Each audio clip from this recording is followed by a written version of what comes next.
안녕하세요. 역사유치원입니다. 오늘은 추석입니다. 풍요롭고 즐거운 연휴의 한가로움을 만끽하던 예년과는 달리 불안하고 두렵습니다. 어쩌면 준비하지 못한 이별이 문 밖에서 기다리고 있을지도 모른다는 생각이 들기 때문입니다. 일주일 전 여태 잘 버텨오던 어머니와 아버지가 연이어 코로나 확진이 되었습니다. 처음엔 며칠 아프시다가 나으시겠지라는 생각에 별로 심각하지 않았습니다.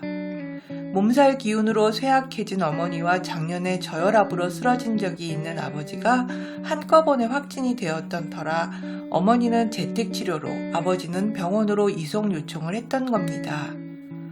이틀 전 한밤중에 아버지가 화장실 가는 것이 힘에 버거워 밤새 어머니 아버지가 한잠도 주무시지 못한 채 힘들어 하셨던 것인지라 아버지만이라도 병원의 도움을 받는 것이 나을 것이라 생각하고 병원에 입원하였습니다.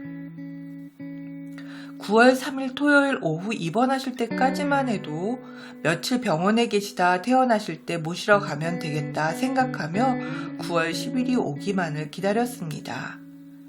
발열과 콧물 그리고 딱히 다른 증상은 없으셨던 터라 병원에서 먹는 코로나 약 처방받고 평소 드시던 고혈압 약만 챙긴 채 아버지는 그렇게 문을 나섰습니다.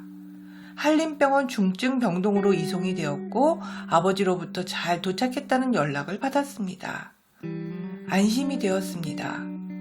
그런데 월요일 새벽 병원으로부터 급한 연락이 왔습니다. 아버지가 급격히 혈압이 떨어져서 대동맥을 찾아 혈관 주사를 놓을 것이기에 보호자 동의가 필요하다는 겁니다. 의료진의 설명에 그대로 아버지는 중환자실로 이송되었습니다.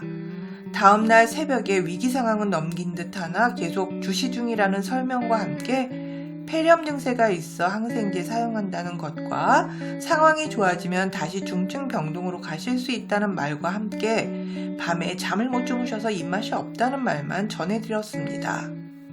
24시간 생과 사를 넘나드는 위기의 공간에서 의식이 또렷한 아버지가 겪어내야 하는 그 시간은 고통이 배가 되는 괴로움과 두려움의 시간이었을 겁니다. 그래서 우리는 아버지에게 위로의 문자를 보내기로 했습니다.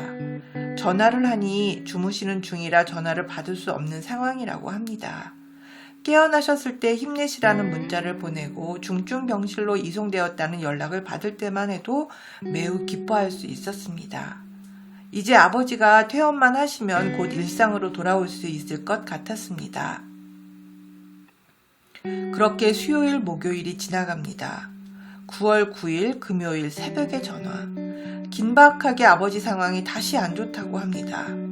바로 중환자실로 이동해야 하고 혈압을 높이고 수혈까지 해야 한다는 전화를 받고 마음이 너무 불안해집니다. 어찌해야 하나? 일단 어머니에게는 알려드리고 아무리 생각해도 도움을 받을 사람이 생각이 나지 않습니다. 정말 답답하고 미칠 것만 같습니다. 모르는 상황에 아버지를 도울 수 있는 방법이 도무지 생각이 나지 않습니다. 그리고 중환자실의 높은 천장과 환하게 밝혀진 불빛 아래 죽음의 문턱에 선 사람들의 신음소리가 들리는 것 같았습니다. 시계를 보니 새벽 1시 14분. 정말 망설여지는 시간이었지만 어쩔 수 없이 카톡을 합니다. 집안의 자랑 의사인 일봉에게 문자를 보내려 합니다. 그런데 연락처가 없어졌습니다. 며칠 전 통신기 이동으로 전화번호가 없어져 버린 모양입니다. 카톡에 남아있는 혜선 언니에게 도움을 청합니다. 언니 도와주세요. 일봉 연락처 좀 알려주세요. 지금 아버지가 위독하대요. 다행히 언니가 카톡 문자를 봅니다. 그런데 지금 일봉은 외국에 있다고 합니다. 그래도 혹시 연락이 될 수 있으니 전화해보라고 합니다. 걱정해주는 언니의 말에 미안함을 무릅쓰고 일봉에게 문자와 카톡을 남겨봅니다. 이 상황이 어떤 상황인지는 알아야 할 것 같아서 말입니다. 부부 의사로 항상 바쁜 삶 속에서 어렵게 얻은 휴가 일정을 망쳐놓는 것 같아 마음이 편하진 않았지만 그래도 신세를 지겠다고 생각했습니다. 고맙게도 이동 중에 일봉은 전화로 친절하고 자세하게 설명을 해줍니다.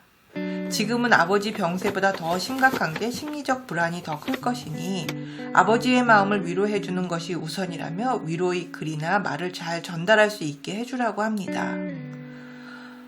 그 전화는 정말 마음을 울리는 감동의 전화였습니다. 김일봉. 이 사람은 진짜 천사구나. 날개만 없을 뿐이지. 감사함을 잊지 않아야 한다고 생각합니다. 그래서 오늘 아버지께 보내는 짧은 위로의 글을 쓰기 시작합니다.